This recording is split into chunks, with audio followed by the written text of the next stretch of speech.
nation's capital, and Laura Ingraham joins us. Laura, 11 o'clock this morning, the Senate Democrats are going to release their big story, their big report, $50 million they spent on it, on what we did wrong, trying to get answers out of the bad guys. Yeah, I mean, the administration is saying that it's important to release this information about what they call torture.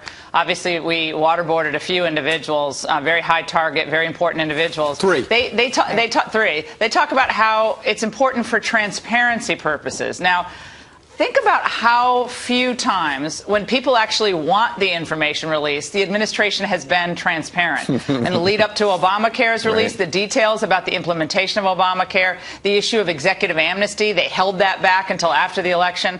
Now, this is one more move that is going to be undertaken in a lame duck session that will not forward the interests of transparency that the American people really care about. American people aren't losing sleep over this torture thing. This is going to be endangering the lives of Americans abroad. And what's most disturbing to me, guys, is that this administration, in my mind, doesn't seem to care. Yeah. I mean, you are going to endanger American lives by releasing this. So we're period. talking to Iran, we're thinking about sanctions on Israel, and we're endangering our own people. Meanwhile, Jose Rodriguez was not interviewed for this. He was in charge of the interrogation program, one of 15. John Rizzo is the legal, John Rizzo was CIA's former chief legal officer who deemed the practices legal. He wrote the book Company Man, and he joined us earlier. This program was briefed from the very beginning it was kept because it's top secret to a close number of people in Congress, but that certainly included from the outset Senator Jay Rockefeller, who, as you know, is now one of the most strident critics of the program, claiming it was immoral and one of the biggest backers of this report. It continues to yield valuable intelligence reports. Even Leon Panetta, the CIA director under Obama, who called the program torture, says in his book it produced critical intelligence.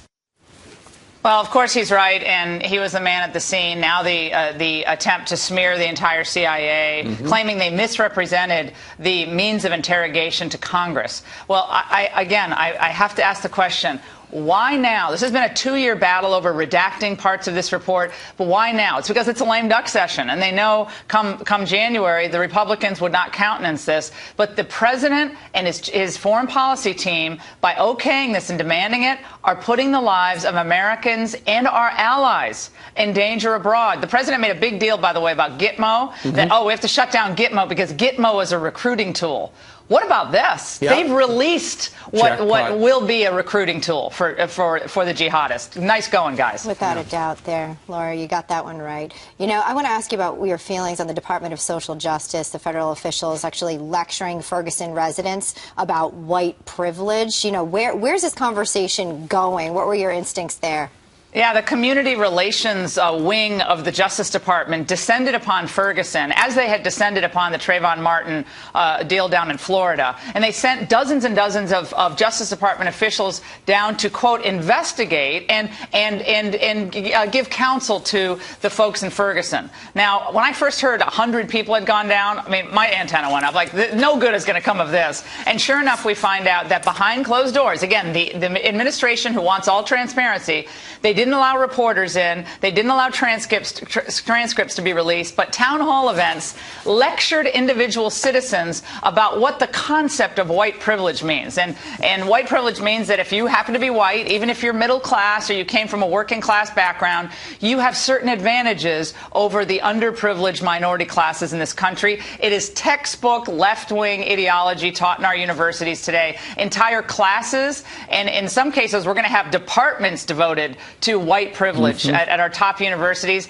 Now our Justice Department is just one more wing of the left-wing professorate in our country today. And it's, again, this is why nobody trusts the government, because they immediately brand the situation a race-based situation instead of looking at all the facts. This is why no one trusts the government today. Speaking of trust in government, there's a brand new Bloomberg politics poll out about the president's job approval rating. And Laura, take a look at this. This is a new low.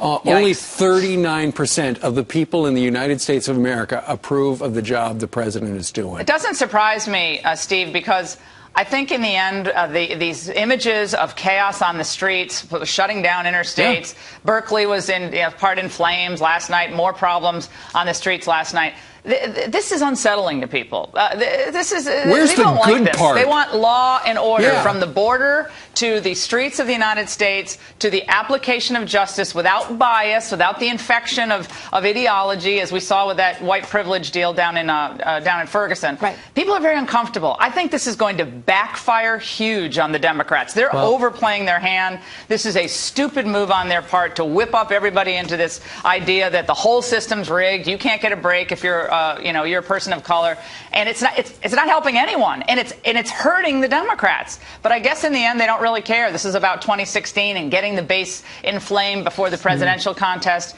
and maybe he thinks it's going to ultimately help his legacy. Well, and under I this think it's going to administration, really damage the Democrat brand even further among middle class people, especially white working class people, and they can't afford to lose any more of them.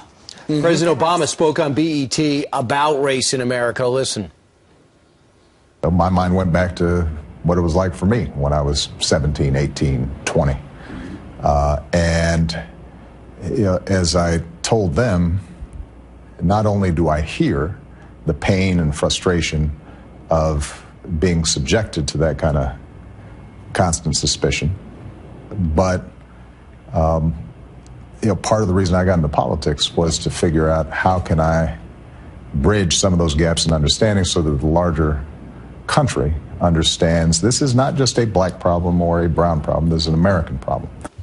Well, anything but bridging the gap has happened. I mean, under this administration, the black community has suffered in terms of home ownership. The president was well schooled in Harvard and in his undergraduate years in this idea that there's a systemic problem in the United States of America, and that if you're a person of color, you are going to have to work triply as hard as everyone else. And that imbued who he was as an individual. And that interview at BET, he did say, look, it's better than it was, decades ago, so that's fine. But he threw a bone to the racial grievance industry by saying, look, of course, this is deeply embedded in our society and our understanding.